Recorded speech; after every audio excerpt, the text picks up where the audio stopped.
Hello అండి, అందరికీ నమస్తే. నేను మీ రేణు టిన్సీ. నేను ఈరోజు షిమ్లా గురించి చెప్పాలనుకుంటున్నాను. మేము కులు మనాలి నుండి షిమ్లా వచ్చామండి. మీరు ఒకవేళ కులు మనాలి వీడియో చూడకపోతే చూడండి. మేము షిమ్లా చేరుకున్నామండి ఎర్లీ మార్నింగ్ 6కు. షిమ్లా అనగానే మొదట యాపిల్స్ గుర్తొస్తాయండి. కొండ కోనలు, వయ్యారాలు, ఒలికే లోయలు, హిమాలయ పర్వతాలు, ఇవి కేర్ ఆఫ్ అడ్రస్ అండి. శీతాకాలంలో అక్కడ అందాలను మాటల్లో వర్ణించడం కష్టం. షిమ్లాలో ముఖ్యంగా మాల్ రోడ్డు, రిడ్జ్, జాకు ఆలయం, క్రైస్ట్ చర్చ్, వైస్రాయ్ హౌజు ఇవ్వండి మనం చూడాల్సినవి. ఎర్లీ మార్నింగ్ మేము ఫ్రెష్ అప్ అయ్యే జాకు టెంపుల్కు వెళ్ళామండి. ఇక్కడ శ్రీ సీతారామచంద్ర ఆలయము మరియు భారీ హనుమంతుని విగ్రహం ఉంటుంది. 108 అడుగుల ఎత్తైన హనుమంతుని విగ్రహం ఉంటుందండి. ఇది సిమ్లా నగరానికి దగ్గరగానే ఉంటుంది. ఇక్కడి నుంచి నగరం యొక్క దృశ్యాలను చూడొచ్చండి. ఆ ప్రదేశం అంతా చాలా పెద్దగా ఉంటుందండి. అక్కడి నుండి మనం షిమ్లా నగర అందాలను కూడా చూడవచ్చు. చాలా బాగుంటుంది. తర్వాత మేము కుఫ్రీ వెళ్ళామండి. అక్కడి నుంచి అక్కడ అడ్వెంచర్ యాక్టివిటీస్ చాలా ఉంటాయండి. మనము అడ్వెంచర్ పార్కులోకి వెళ్ళడానికి మనం హార్స్ రైడ్ అనేది చేయాలండి. ఆ ప్రదేశం అంతా కొండలు, లోయలతో అభయారణ్యంలాగా ఉంటుందండి. ఎత్తుపల్లాలు, రాళ్ళు, రప్పలు అన్నీ ఉంటాయి. చుట్టూ పెద్ద పెద్ద వృక్షాలు, కొండలు, లోయలు ఉంటాయి. మనం నడుచుకుంటూ వెళ్ళలేము. సో హార్సెస్ని ప్రిఫర్ చేస్తారు. ఒక్కో హార్స్పై ఒక్కో పర్సన్ అండి. పిల్లలను సెపరేట్ హార్స్ పైన కూర్చోపెడతారు. అలా మా వారు ఒక హార్స్, మా పిల్లలిద్దరూ ఒక హార్స్, నేను ఒక హార్స్ పై కూర్చొని వెళ్ళాము. చాలా భయం వేసిందండి. చిన్న దారి, 1 వే ఉంటుంది, ఘాట్ రోడ్ అది కూడా. అందులోనూ అవి రన్ కూడా చేస్తున్నాయండి. అలా చేసినప్పుడు కింద పడతానేమోనని భయం వేసింది. కానీ మంచిగా తీసుకెళ్ళాయి. మధ్య మధ్యలో వర్షం కూడా పడుతూ ఉందండి. చాలా ఆహ్లాదంగా అనిపించింది. కానీ ఆ హార్సెస్కు ఎంత ఇబ్బందిగా ఉంటుందో అండి. వాటికి రెస్ట్ ఉండదట్టుంది. ఫుల్ జనాలండి. వెంటనే మళ్ళీ వేరే పర్సన్స్ని తీసుకొని వస్తారు.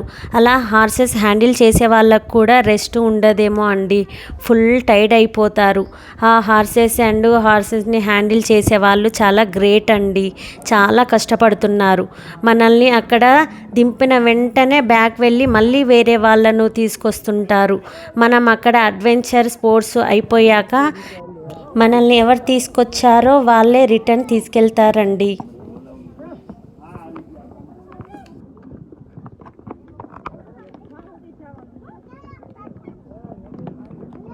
చూడండి మా ప్రయాణం ఎలా జరిగిందో హార్సెస్ పైన కుఫ్రీకి.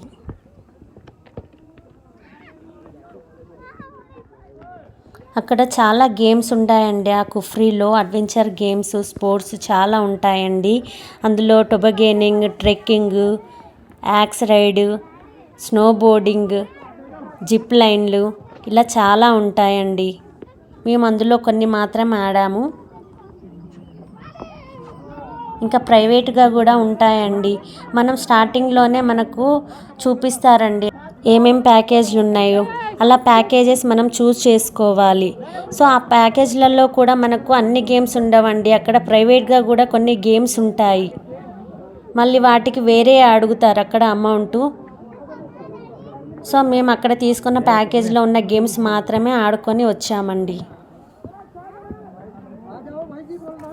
మనకు ప్రైవేట్గా ఉన్న గేమ్స్లలో ఈ జైంట్ వీలు, ఇలాంటివి స్లైడర్స్ ఇవన్నీ ఉంటాయండి. చిన్నపిల్లలకి ఎక్కువగా పెడతారు. స్విమ్మింగ్ పూలు ఇవన్నీ. సో మేము అవన్నీ బయట ఆడేవే కదా అనేసి అవి ఇంకా ఇంట్రెస్ట్ చూపించలేదు. మెయిన్ గేమ్స్ మాత్రం ఆడుకొని మేము రిటర్న్ అయ్యామండి.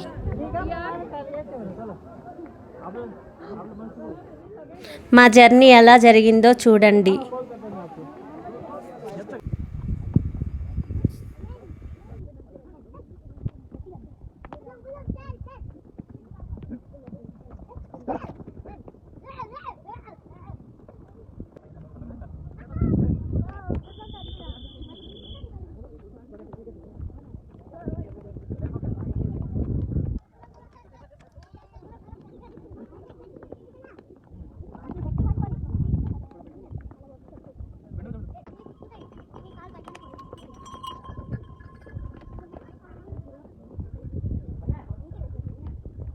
ఇది ఒక టర్నింగ్ దగ్గర అండి, మా వారు దించారు అందరం పడాలనేసి ఫోటో. సో మేము అలా కుఫ్రీకి చేరుకున్నామండి. అక్కడ నేచర్ చాలా బాగుంటుందండి, చాలా ఎంజాయ్ చేశాము. అంతా చుట్టూ అంతా పచ్చగాను పెద్ద పెద్ద వృక్షాలతో బాగుంటుందండి అక్కడ ప్లేసు. అలా అక్కడ కొన్ని ఫొటోస్ దిగాక మేము అక్కడి నుంచి అడ్వెంచర్ స్పోర్ట్స్కి వెళ్ళామండి. అక్కడికి వెళ్ళడానికి మనకు జీప్లు ఉంటాయండి అక్కడ. సో మనం ఆ జీప్లను ఎక్కాలి. అలా మేము జీప్ను ఎక్కాము. ఇదిగోండి జీప్లో ఎక్కి కూర్చున్నాము. సో అక్కడ నుంచి అడ్వెంచర్ స్పోర్ట్స్కి వెళ్ళాము. చూడండి అక్కడ జిప్ లైన్ చేసాము. మా పాప జిప్ లైన్ చేస్తుందండి. ఇలా పిల్లలను కూడా సపరేట్గా తీసుకెళ్తారండి, మనతో పాటు పంపించారు జిప్ లైన్. వైఫ్ అండ్ హస్బెండ్ని ఇద్దరిని కలిపి ఒకటేసారి జిప్ లైనింగ్కి పంపిస్తారు. అది నేను షార్ట్స్లో పెట్టాను చూడండి. మా హస్బెండ్ నేను ఇద్దరం కలిసి ఒకటేసారి పంపించారండి. నెక్స్ట్ పిల్లలను మాత్రం సపరేట్గా తీసుకెళ్తారు. మనం తీసుకెళ్తాము అని చెప్పినా కానీ మనతో పంపించారండి, వాళ్ళే వాళ్ళ పర్సన్ తోటి ఇచ్చి పంపిస్తారు పిల్లలను. అలా మా బాబును మా పాపను ఒక్కొక్కరు తీసుకొని వెళ్ళారండి. ఇక్కడ మా పాప చూడండి ఎలా చేస్తుందో. చాలా స్పోర్ట్స్ ఉంటాయండి. మా పాప చాలా ధైర్యంగానే ఎక్కింది, కానీ నేను కూడా చేశాను, చాలా భయం వేసింది. కొంచెం దూరం ఎక్కగానే భయం వేసిందండి, మొత్తం కళ్ళు తిరుగుతున్నట్లుగానే అనిపించింది. అమ్మో నేను చెయ్యలేననేసి కిందకి దూకేశాను నేను. ఇంకా మా పాప మాత్రం ధైర్యంగానే బాగానే ఎక్కింది. అందరూ లైన్లో నిలబడాలండి, మనము క్యూలో నిలబడాలి. సో ఎవరి టర్న్ వచ్చినప్పుడు వాళ్ళు ఎక్కాలి. ఫస్ట్ మా పాపను పంపించామండి. మా పాప ఎక్కిన తర్వాత ఆమె దిగినాక నేను ఎక్కాను.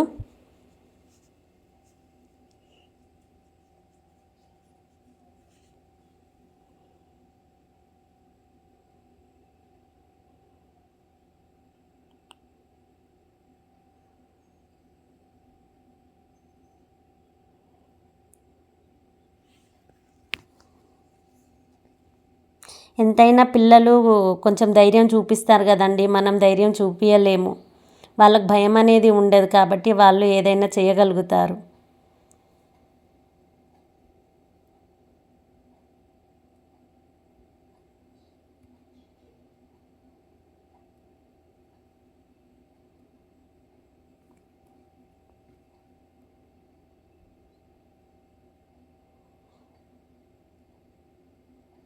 మా పాపని దిగమంటున్నా కానీ దిగలేదండి, అలాగే పట్టుకొని వేలాడుతూ ఉంది.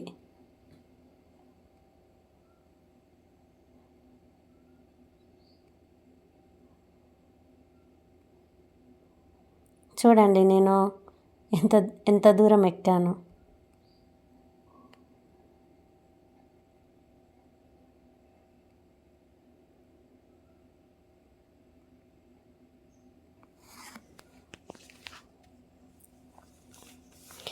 ఇంకా ఇవే కాకుండా tobogganing, trekking, yak rides, snowboarding ఉంటాయండి. ఇంకా చాలానే గేమ్స్ ఉంటాయండి. కానీ ఏ గేమ్ ఆడటానికి వెళ్ళినా కానీ అక్కడ అందరూ జనాలే అండి. మనం క్యూ లైన్లో నిల్చోవాలి మన టర్న్ వచ్చిందాక. సో మాకు ఓపిక లేక కొన్ని గేమ్స్ చూస్ చేసుకొని అంతవరకే ఆడుకొని మేము రిటర్న్ అయ్యామండి.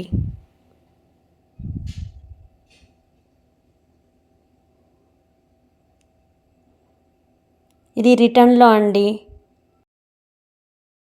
తర్వాత మేము నేచర్ పార్కుకు వెళ్ళామండి. అది కుఫ్రీకి దగ్గరలోనే ఉంటుంది, కుఫ్రీలోనే ఉంటుంది. అక్కడ రకరకాల జంతువులు, పులులు, సింహాలు, ఎలుగుబంట్లు, చాలా రకాల జింకలు ఉంటాయండి. ఇంకా చాలా రకాల పక్షులు ఉంటాయి. మనం లోపలికి ఎంటర్ కాగానే స్టార్టింగ్లోనే పక్షులు చాలా ఉంటాయండి. కలర్ బర్డ్స్ ఉంటాయి, చాలా బాగుంటాయి. మా పిల్లలు మాత్రం చాలా ఎంజాయ్ చేశారు అవన్నీ చూసి. అండ్ ఇంకా టైగర్లు, లయన్స్ చాలా ఉన్నాయండి. అలా మేము పార్క్ అంతా తిరిగి చాలా ఎంజాయ్ చేశాము. మా పిల్లలైతే వాటిని చూసి బాగా ఎంజాయ్ చేశారండి, ఫుల్ సంతోషించారు. అలా లైవ్లో చూసి వాళ్ళు బాగా ఎంజాయ్ చేశారు. ఇలా మేము డే 1లో జాకు టెంపుల్ మరియు కుఫ్రీ అనేవి విజిట్ చేశామండి. ఇది డే 2 అండి. డే 2 మేము ఎర్లీ మార్నింగ్ లేచి ఫ్రెష్ అప్ అయ్యాక తారాదేవి టెంపుల్కు వెళ్ళామండి. చాలా మంచి టెంపుల్ అండి. తారాదేవి అంటే దేవత దుర్గా మరియు నక్షత్రాలకు ప్రతీక అండి. ఈ తారాదేవి ఆలయం సముద్ర మట్టానికి 7,200 అడుగుల ఎత్తులో మరియు సిమ్లా నుండి 11 కిలోమీటర్ల దూరంలో ఉంటుందండి. ఈ ఆలయ చరిత్ర ప్రకారం పూర్వకాలంలో ఈ ప్రాంతాన్ని పాలించిన సేన్ వంశానికి చెందిన ఒక రాజు వేటకు వెళ్ళాడు. చీకటి పడటంతో పరివారానికి దూరమై దట్టమైన అడవిలో దారి తప్పిపోయాడంటండి. తిరిగి అలసటతో ఒకచోట విశ్రమించాడంట. అతను ఎక్కడికి వెళ్ళినా తన వెంట తన కుటుంబం పూజించే తారాదేవి ప్రతిమను వెంట తీసుకుని వెళ్ళేవాడట. ఆ రాత్రి కలలో తారాదేవి క్షేత్రపాలకులైన హనుమంతుడు మరియు భైరవుడు ఆ రాజు కలలో కనిపించి అజ్ఞాతంగా ఉన్న తమకు గుడి కట్టి పూజలు చేసే అవకాశాన్ని ప్రజలకు కల్పించాలని ఆదేశించారంట. మెలకువ వచ్చి రాజు తిరిగి తన పరివారాన్ని కలుసుకునే మార్గం కనిపించిందంట. అమ్మవారు తనకు కలలో కనిపించిన చోట ఆ రాజు ఆలయాన్ని నిర్మించి దారు విగ్రహాన్ని ప్రతిష్ఠించాడు. అదే వంశానికి చెందిన రాజు బల్బీర్ సింగ్ తారవ్ పర్వత శిఖరం మీద ప్రతిష్ఠించాలని ఆజ్ఞాపించింది. ఆ మేరకు అష్టధాతు విగ్రహాన్ని కొండపై ఏర్పాటు చేశాడు. ఇంకా ఈ కొండపై సరస్వతీదేవి, మహాకాళి, భగవతి, ఆంజనేయ స్వామి విగ్రహాలు ఉంటాయండి. మేము అక్కడి నుండి Indian institute of advanced study భవనానికి వెళ్ళామండి. ఇది ఐఐఏఎస్ అనేది ఒక పరిశోధనా సంస్థ. ఇది సిమ్లాలో విద్యుద్దీకరించబడిన మొట్టమొదటి భవనం అండి. ఈ విద్యుత్ను బ్రిటన్ నుండి తీసుకొచ్చిన ఆవిరి యంత్రాల ద్వారా ఉత్పత్తి చేశారంట. దీనిని వైస్రాయ్ లాడ్జ్ అంటారు. భారతదేశం స్వాతంత్రం పొందాక ఈ భవనం పేరును రాష్ట్రపతి నివాస్గా మార్చారు.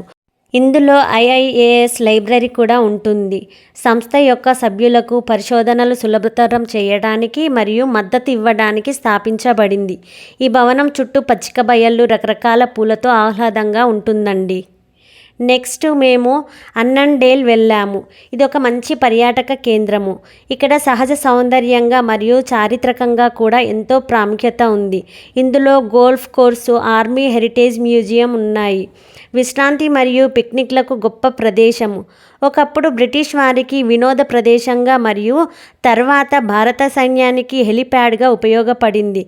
ఇక్కడ గోల్ఫ్ కోర్సు నేర్పిస్తారండి. విశాలంగా పచ్చిక బయళ్ళు, విశ్రాంతి నడవడానికి మరియు పిక్నిక్లకు రావచ్చు. ఇక్కడ ఆర్మీ హెరిటేజ్ మ్యూజియం ఉందండి. ఈ మ్యూజియం చాలా బాగుంటుందండి. అందరూ జీవితంలో ఒక్కసారైనా చూడాల్సిన ప్రదేశం అండి. చాలా బాగుంటుంది. ఇక్కడ భారత సైన్యం చరిత్రను గురించి ఉంటుంది. వాళ్ళ ఆయుధాలు, వాళ్ళ యూనిఫామ్లు ఉంటాయండి. యుద్ధ జ్ఞాపకాలను ప్రదర్శిస్తుంది.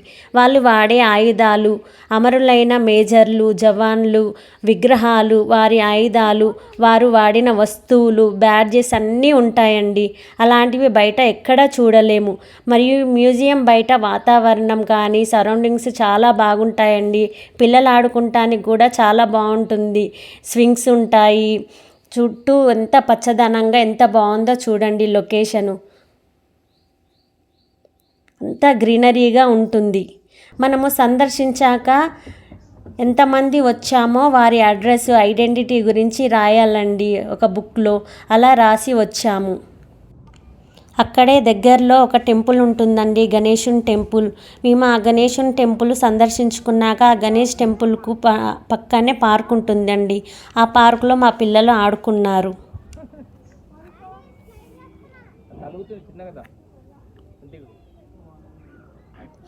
ఇంకా సిమ్లాలో ముఖ్యంగా చూడాల్సింది మాల్ రోడ్ అండి, రిడ్జ్ కూడాను. ఈ మాల్ రోడ్లో అన్ని దుకాణాలు, రెస్టారెంట్లు మరియు కేఫ్లతో సందడిగా ఉంటుందండి వీధి అంతా. ఇంకా సిమ్లా యొక్క వాతావరణాన్ని అనుభవించవచ్చు. ఇక్కడ జనాలతో కోలాహలంగా ఉంటుంది. ఇక రిడ్జు ఇది ఒక పెద్ద బహిరంగ స్థలం అండి. ఇది మాల్ రోడ్డు వెంబడే ఉంటుంది. ఒక హిల్ స్టేషన్ అండి. ఇక్కడ ప్రముఖంగా క్రైస్ట్ చర్చి ఉంటుందండి. చాలా బాగుంటుంది అండ్ చాలా పెద్దగా ఉంటుంది. ఇక్కడ అందరూ చుట్టుపక్కనంతా కూర్చుంటారండి. బయట స్టెప్స్ లాగా ఉంటాయి. అండ్ ఇక్కడ మొత్తం ఆకుపచ్చ వాలులు, ఫైన్, హిమాలయ ఓక్ చెట్లతో నిండి ఉంటుంది. ఇక్కడ అనేక సాంస్కృతిక కార్యకలాపాలు, ఎగ్జిబిషన్స్ పెడతారండి. ఇవండి సిమ్లా ముచ్చట్లు. ఇలా మేము సిమ్లా అంతా చుట్టేసి నైట్ డిన్నర్ రిడ్జ్ పైనే తినేసి నెక్స్ట్ డే మార్నింగ్ ఢిల్లీ వచ్చేసాము. అక్కడ నుండి హైదరాబాద్ వచ్చేసాము. మీకు ఈ వీడియో నచ్చినట్లయితే ప్లీజ్ లైక్, షేర్, కామెంట్ చేయండి. అలాగే సబ్స్క్రైబ్ చేయండి.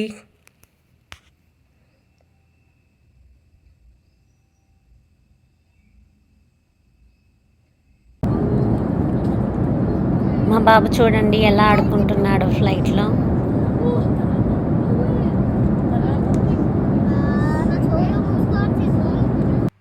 Please subscribe my channel. Thank you for watching.